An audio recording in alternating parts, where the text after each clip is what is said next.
జరుగుతున్నటువంటి గ్రామ పంచాయతీ ఎన్నికల్లో ముఖ్యమంత్రి రేవంత్ రెడ్డి నర్సంపేట ఎమ్మెల్యే దుంతి మాధవరెడ్డిలు బలపరిచినటువంటి కాంగ్రెస్ పార్టీ అభ్యర్థులు చిత్తుగా ఓడిపోవడం ఖాయం.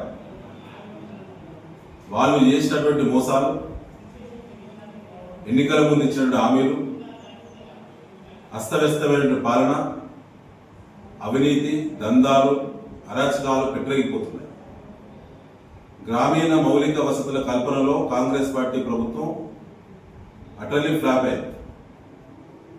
నేను ఎమ్మెల్యేగా ఉన్నప్పుడు ముఖ్యమంత్రి కేసీఆర్ గారు ఉన్నటువంటి సందర్భంగా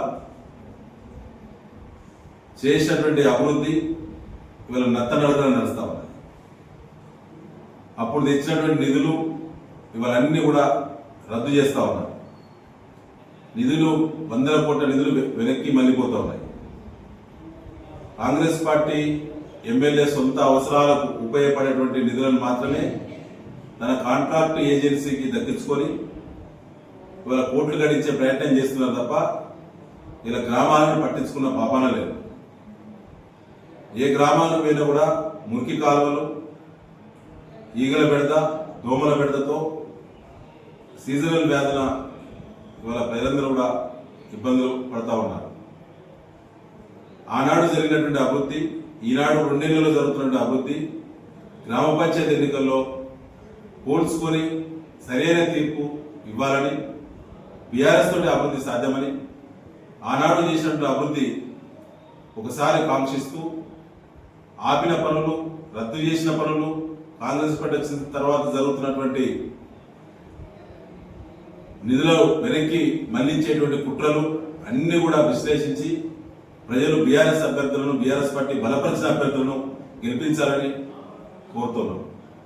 ఇవాళ దుగ్గొండి, నల్లబెల్లి మండలాల పంచాయతీ ఎన్నికల సమీక్ష సమావేశాన్ని నిర్వహించినాం.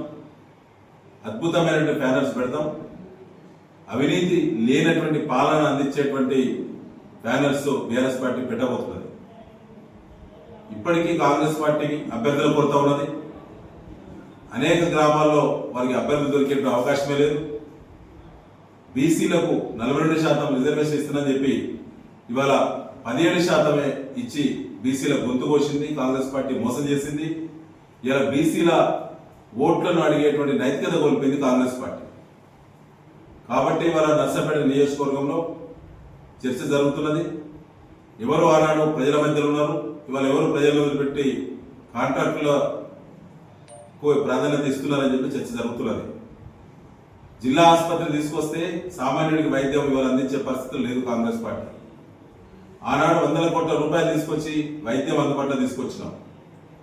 టీ డయాగ్నోస్టిక్ సెంటర్, 57 రకాల ఉచిత వైద్య పరీక్షలు నిర్వహించేటువంటి కేంద్రాన్ని తీసుకొస్తే ఇవాళ అక్కడ రక్త పరీక్ష చేసే దిక్కులేని స్థితికి కాంగ్రెస్ పార్టీ నెట్టబడింది. జిల్లా ఆసుపత్రిలో కంపౌండర్లు నౌకరు చేసే పరిస్థితికి వచ్చింది. ఎర్రగోలి, పచ్చగోలి శాస్త్రం వల్ల ఆనాటి కాంగ్రెస్ ఇందిరమ్మ రాజ్యంలో ఉన్నటువంటి వైద్య పరిస్థితి ఇవాళ మళ్ళీ కాంగ్రెస్ పార్టీ ప్రజలకు ప్రజల ముందు పెట్టింది. అన్ని గ్రామాలలో ప్రారంభమైన రోడ్లు కంకర వేసి వదిలిపెట్టిళ్ళు, టెండర్లైన రోడ్లను రద్దు చేసిళ్ళు. ప్రతి గ్రామానికి ఇచ్చినటువంటి 50% ఉండబడిన మహిళలకు సంబంధించిన ఐకేపీ మహిళా బిల్డింగ్లను ప్రతి గ్రామంలో రద్దు చేయించిళ్ళు. ఈ రకంగా అనేక విద్యా సంస్థలను వెనక్కి పంపిళ్ళు. ఈ నియోజకవర్గానికి ఈ ప్రభుత్వం కాంగ్రెస్ ద్వారా పైసా లాభం లేదు. కాబట్టి ముఖ్యమంత్రి రేవంత్ రెడ్డి గారు మొన్న కొడంగల్లో ఒక ప్రకటన చేసింది. అభివృద్ధిని కాంక్షించే గుణమున్న పార్టీ బలపరిచిన అభ్యర్థులకే ఓట్లేయమన్నారు స్థానిక సంస్థల ఎన్నికల్లో. మేము ఎలా అంటున్నాం, ఈ నియోజకవర్గంలోని 179 గ్రామ పంచాయతీలో బీఆర్ఎస్ పార్టీ పోటీ చేస్తున్నది. ప్రతి వార్డు మెంబర్కు బీఆర్ఎస్ పార్టీ బలపరిచిన అభ్యర్థులు పోటీ చేస్తాం.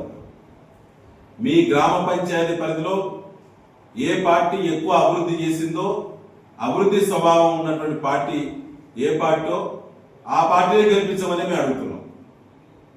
మేము ఉన్నటువంటి టర్మ్లో చేసినటువంటి అభివృద్ధిలో 10 పైసల అభివృద్ధి కూడా కాంగ్రెస్ పార్టీ చేయలేదు.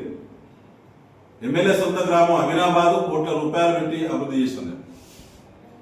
కానీ వాళ్ళ ఏ ఒక్క గ్రామాన్ని కూడా ఆనాడు ప్రభుత్వం నిర్లక్ష్యం చేయలేదు.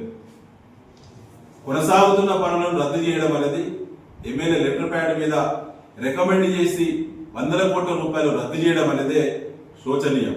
దానికి సరైనటువంటి బుద్ధి చెబుతారు కాంగ్రెస్ పార్టీ బలపరిచిన అభ్యర్థులకు.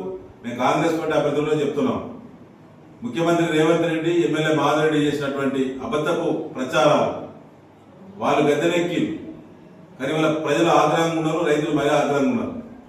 యూరియాతో రోడ్ల మీద పడేసి రైతాంగాన్ని పంటలన్నీ వేరే నష్టపరిహారం ఇచ్చే దిక్కు లేదు. ఇవాళ మీరు బలి కాకండి, మిమ్మల్ని బలి పెట్టేటువంటి ప్రయత్నం చేస్తారు. వీలైనంత వరకు కాంగ్రెస్ పార్టీ అభ్యర్థులు ఇప్పటికే జారుకుంటున్నారు, చివరిదాకా ఉంటారనేటువంటి నమ్మకం లేదు. ఇవాళ మేము ఒకటే మీకు విజ్ఞప్తి చేస్తాము, అభివృద్ధి ఆనాడు మేము కాంక్షించి అభివృద్ధి చేస్తే ఇవాళ కాంగ్రెస్ పార్టీ అభివృద్ధిని విధ్వంసం చేస్తాం. ఇది ప్రజలు తీర్చేటువంటి ఈ సమయంలో సరైన నిర్ణయం చేసి టీఆర్ఎస్ అభ్యర్థులను గెలిపేయాలని మేము కోరుతాము.